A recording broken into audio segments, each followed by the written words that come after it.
Oi, o governo federal decidiu aumentar o imposto sobre operações financeiras para aplicações estrangeiras em renda fixa no Brasil. A alíquota passou de 2% para 4%.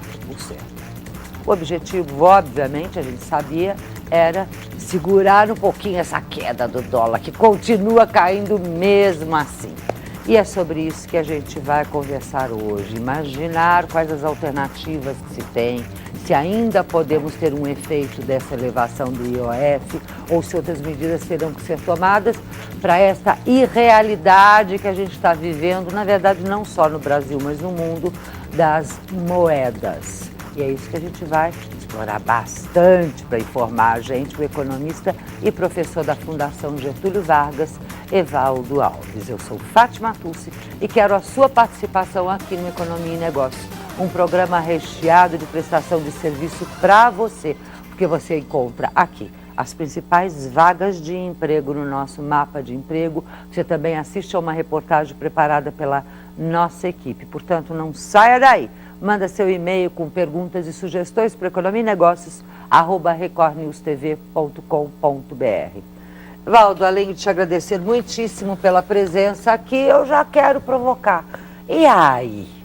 Tem jeito da gente segurar esse dólar que não para de cair e não de crescer? Tem jeito, mas nós precisaremos fazer várias ações que não devem ficar restritas a esta ação de aumento do IOF para aplicações de curto prazo em renda fixa, para realmente segurar essa tendência, que é uma tendência mundial. Isso vem do quê? Da crise nas economias centrais. Estou falando da economia americana, da economia europeia. Essas duas economias estão com problemas e isso provoca a queda de moedas fortes, o dólar e o euro. Juntamente com essas moedas, vários países que têm suas moedas ligadas a essas moedas fortes acabam também tendo uma queda nas suas moedas. Portanto, nós estamos sofrendo a consequência desse fenômeno mundial.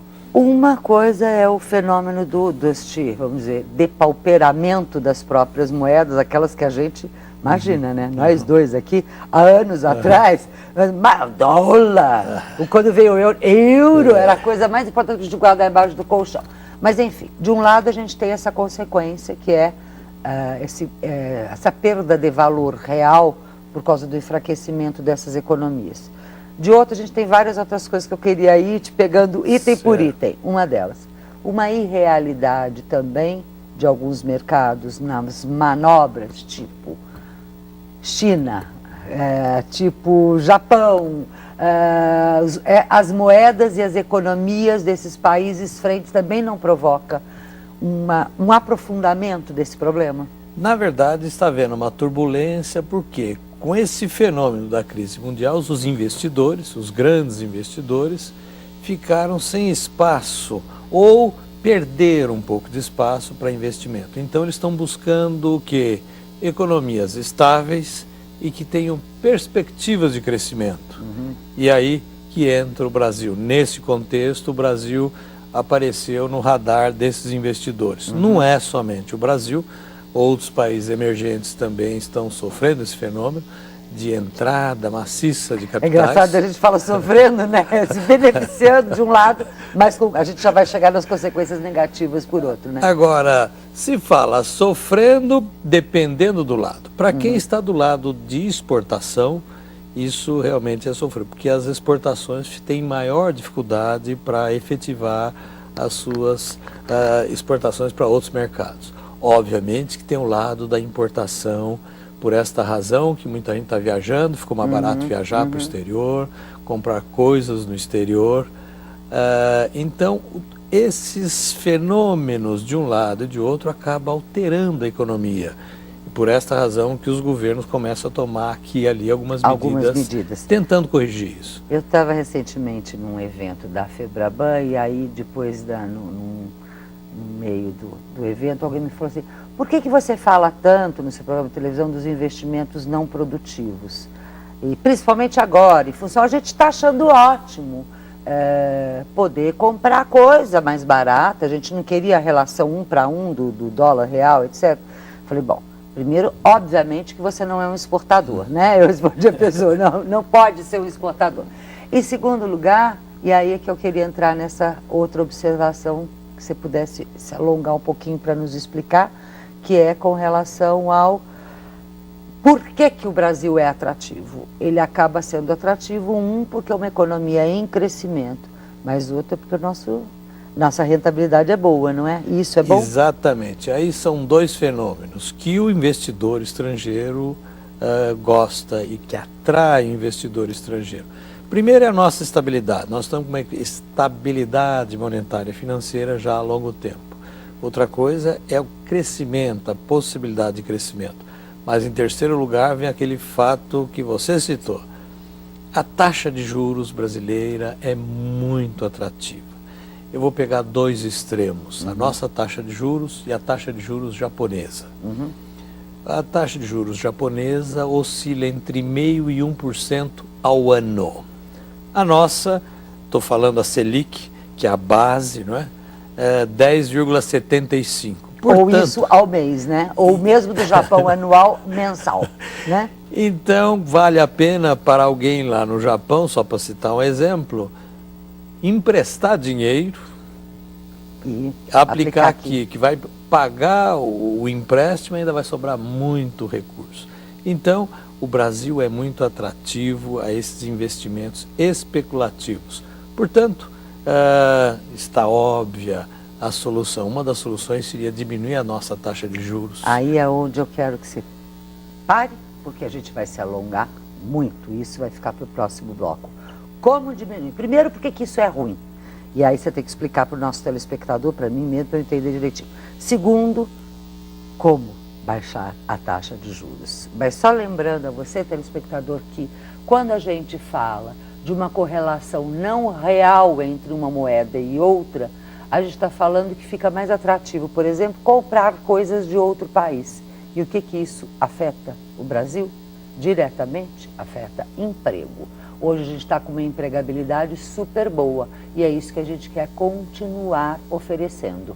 Então, neste momento é a hora que a gente para conferir as ofertas de trabalho que ainda estão em alta de emprego. Vamos lá? A Fundação Casa de São Paulo recebe inscrições para preencher 468 vagas no estado. Os interessados devem se inscrever pelo site www.vunesp.com.br. Anote aí, www.vunesp.com.br. Há vagas para todos os níveis de escolaridade e os salários variam de R$ 786 a R$ 2.918.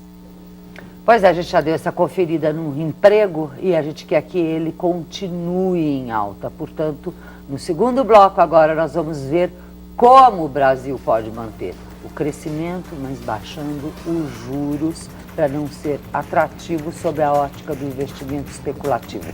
Uau, deu nó na cabeça? Então volta daqui a 1 minuto que a gente vai estar explicando tudo para você. Até já.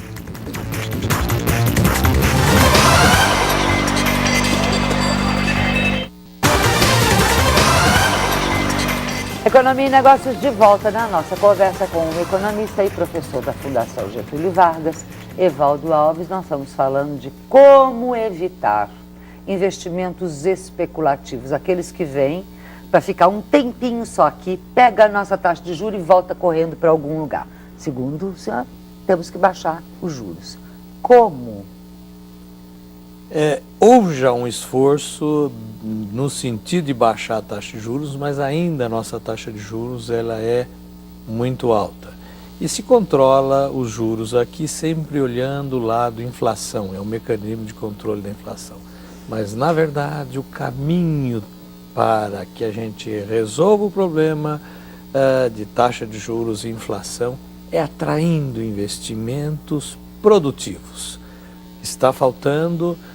não é o momento agora, em fim de governo, de se falar num programa de investimentos, um programa de política industrial, mas está faltando ao Brasil se tornar mais atrativo para a área produtiva.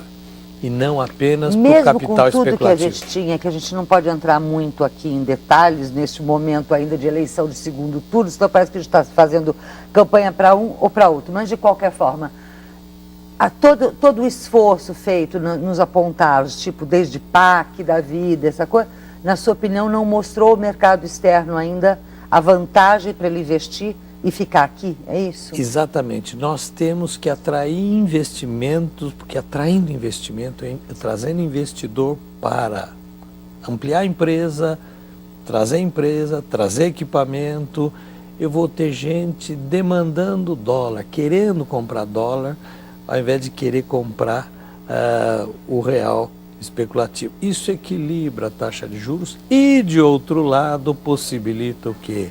O crescimento, o emprego, aumenta o emprego. Essa é uma das saídas que nós precisamos Seria caminhar. excelente a gente ter agora, nessa segunda fase, inclusive do horário eleitoral que começa amanhã, com os dois candidatos, é de Dilma e Serra, tem este grande desafio. Como tornar o Brasil mais atrativo sobre a ótica do investimento produtivo. É isso. É exatamente. O investimento que fica. Independentemente de quem ganha a eleição, vai ter que enfrentar esse problema.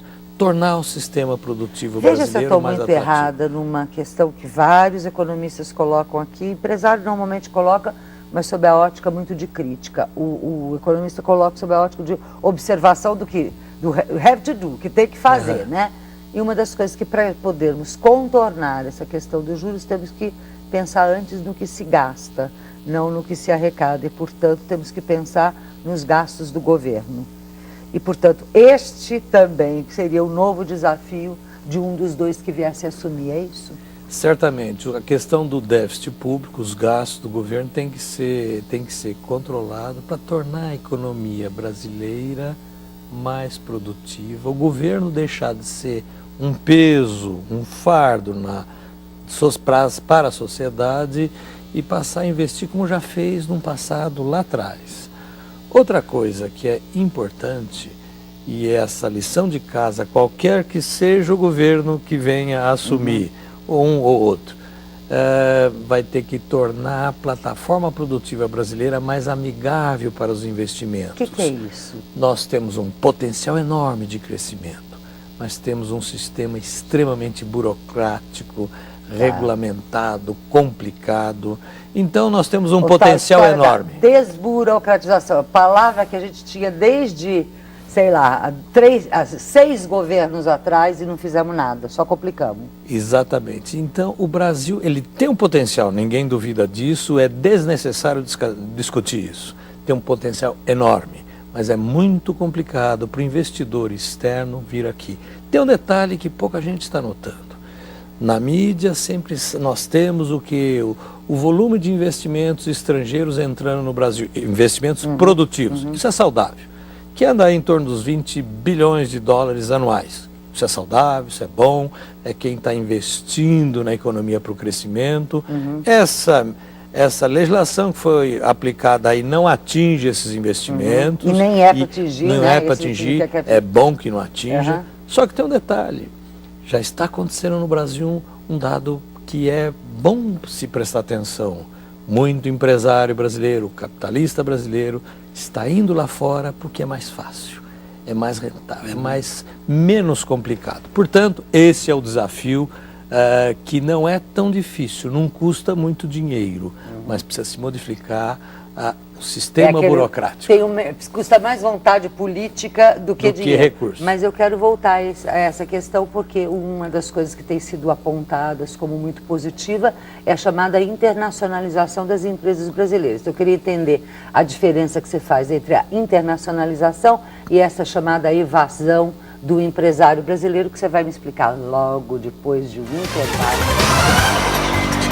De volta com Economia e Negócios, fazendo uma análise profunda na economia brasileira com o professor da Fundação Getúlio Vargas, Evaldo Alves. Estamos analisando as medidas que o governo já tomou, o que mais terá que fazer para controlar a queda do dólar ou a disparidade entre dólar e real. E a gente deixou aí uma questão que você falou que é outra preocupação que o futuro governo, seja Dilma ou Serra, tem que ter, com relação a fuga de empresários brasileiros para o exterior, porque é mais fácil administrar um negócio. Mas isso não invalida o fato de que a gente quer as nossas empresas internacionais, não é? A gente tem que se dar conta que o Brasil está entrando numa nova fase. O Brasil cresceu e o mundo globalizado está criando o quê? Uma série de países emergentes, felizmente, entre os quais o Brasil, que tem uma base produtiva, que exportam. Isso é saudável, isso aumenta a renda em todos os níveis. Acabamos de ver, inclusive, segmentos de renda inferior viajando. É saudável, isso é bom para a economia. Esse povo também tem que consumir produtos, só que tem um detalhe. As nossas empresas têm que se internacionalizar e estão se internacionalizando. Isso é saudável. Agora, o que nós não podemos deixar acontecer, ou precisamos ficar atentos, é o quê? O investimento no exterior crescendo, de capitais brasileiros crescendo aceleradamente, enquanto os investimentos externos aqui mantendo uma certa estabilidade. Isso caminha para um certo desequilíbrio. Precisamos tornar mais atrativo para o investidor externo o Brasil. E que também para o brasileiro. Tá, nesse sentido, os requisitos são realmente a questão da burocracia em geral, de tornar tudo mais fácil, o investimento, adquirir capital, abrir um negócio, etc. e tal, e também a rentabilidade para o próprio negócio, e não no mercado financeiro, é isso? Exatamente. O Brasil precisa se redirecionar para a área produtiva e não ter um foco na área somente financeira. Nós já começamos esse processo. E felizmente, na grande crise aí sistêmica, nós agimos de acordo com os manuais de economia, reduzindo impostos de alguns produtos, foi o caso dos automóveis, eletrodomésticos, até a linha branca. Fizemos corretamente, como fizeram vários países. Com isso, nós nos defendemos da crise. Mas agora, com esse impulso, precisamos continuar num outro ciclo, crescendo aceleradamente. Porque não adianta se a gente continuar dizendo todo o tempo, superamos a crise, não era um tsunami, era marola, ok, já superamos, isso já é passado. Agora é a nova fase. E para essa nova fase, vamos estar nós aqui atentos. Eu espero continuar contando com a tua colaboração. Obrigada.